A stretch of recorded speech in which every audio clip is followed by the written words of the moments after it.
Hello and welcome back to the Handwriting Academy. This is lesson 9, Diver Letters. And I wanted to start by saying that the letters that we're going to go through in this group are probably the most frequent letter formation issues that I see on a daily basis with my kids. This is where a lot of that illegibility shows up. This is where a lot of that line placement issues show up. The sequencing is a really big issue, and I'm going to show you why. So, how many of you have seen students who write their M's like this, or their H's kind of like this, or their R's are like that, right? So the issue here is that we have a disconnected stem, we have a disconnection here, and then we started from the bottom here. All of these issues I see very, very, very often because the students, again, a lot of times with writing, they're taught this is how an R looks, and I want you to make a shape that looks like this. And so the student just tries their best to imitate that, the visual, without really understanding the sequencing required to do it. So diver letters are pretty neat because you get to use this really cool language. It's a diver board. And so sometimes I like to draw my little diver board here kind of over the water, and I'll draw some water here.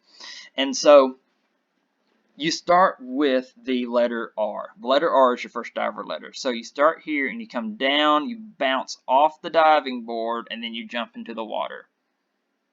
Okay, so there's your diver. He's going to come down into the water there.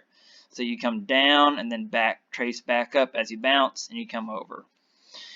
And if I was a better artist, I would probably draw a little, swimmer or diver or something. But we can often use it when you teach our diver letter activities and use a lot of different crafts and do coloring page and those kinds of things to really reinforce this idea of coming down, bouncing off the diving board, and then back around.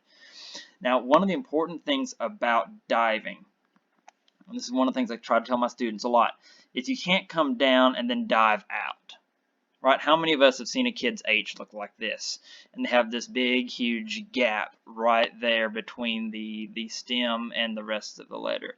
So one of the things I like to do is try to teach my students proper diving technique. You come down and back up. Down and back up. So we might do a lot of activities where we just draw a line down and trace back up that line, just to make sure they're not coming down and out like that.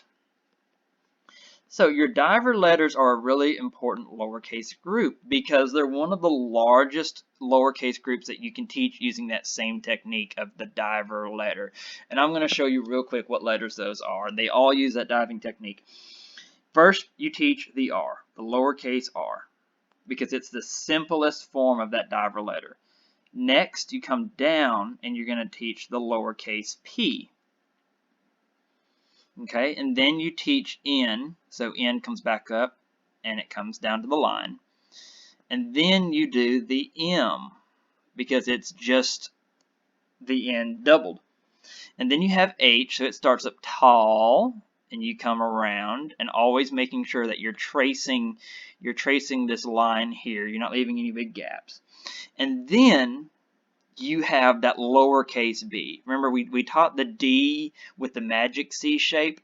So B is that diver letter. You come down and then back and around. So I'll go over those one more time with you. You have R, dive up and over. You have P, go down, bounce back up off that diving board and come around.